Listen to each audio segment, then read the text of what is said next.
எல்லாருக்கும் வணக்கம். இன்னைக்கு நெல்லிக்காயை வச்சு நெல்லிக்காய் வத்தல் அப்புறம் தேன் நெல்லிக்காய் இது ரெண்டு வெரைட்டி பார்க்க போறோம். ஃபர்ஸ்ட் நெல்லிக்காயை இந்த மாதிரி இட்லி சட்டியில் ஆவியில் 5 நிமிஷம் வேக வச்சாங்கன்னா இந்த மாதிரி சுருக்கமா வருங்க. அவ்வளோதான், வெந்துருச்சு. இதை எடுத்து தட்டில் ஆற வச்சு இந்த மாதிரி சின்ன சின்ன பீஸாக கட் பண்ணி எடுத்துக்கோங்க. இந்த கொட்டையை நீக்கிடுங்க.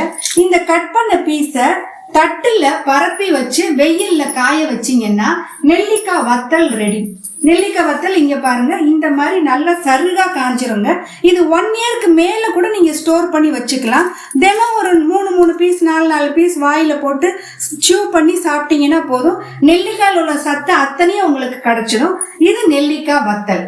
இன்னொன்னு தேன் நெல்லிக்காய் எப்படி பண்றதுன்னா, இந்த மாதிரி கட் பண்ணி எடுக்கிறோம் இல்லையா, அத உடனடியாவே ஒரு பாக்ஸ்ல போட்டு தேன் ஊத்திடணும். தேன் நிறைய ஊத்தாதீங்க, அந்த நெல்லிக்காய்லாம் கலந்து வர்ற அளவுக்கு தேன் ஊத்தினா போதும். ஊத்தி ஒரு நைட்டு மாத்திரம் ஊற வைங்க. ஊற வச்சு அடுத்த நாள் மார்னிங் பாத்தீங்கன்னா நிறைய தண்ணி விட்டுட்டு வரும். ஏன்னா இதுல கொஞ்சம் ஈரப்பதம் இருக்கு. தேன் சேரும் போது நிறைய தண்ணி விட்டுட்டு வரும். நீங்க பயப்பட வேண்டாம். அடுத்த நாள் என்ன பண்ணுங்க, அதுல உள்ள அந்த நெல்லிக்காய் எல்லாம் மாத்திரம் எடுத்து இந்த மாதிரி தட்டுல வச்சு வெயில்ல காய வச்சு எடுத்துக்கணும். அந்த தண்ணி இருக்கு இல்லையா, நெல்லிக்காய் சாரும் தேனும் கலந்த தண்ணி, அது நம்ம வேற ஏதாவது லெமன் ஜூஸுக்கோ வேற ஜூஸுக்கோ தான் யூஸ் பண்ணிக்கணும். திருப்பி அதோட சேர்க்க கூடாதுங்க. இது ஒரு வகையான தேன் நெல்லிக்காய்.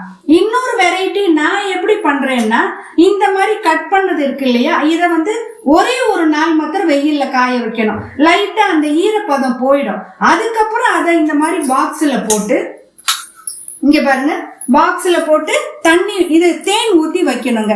இவ்வளவுதாங்க தண்ணி விட்டுட்டு வரும். இதுக்கு மேல ரொம்ப வராது. இதை அப்படியே ஒரு நாள் மாத்திரம் ஊற வச்சுட்டு அதுக்கப்புறம் ஃப்ரிட்ஜில் வச்சுக்கோங்க.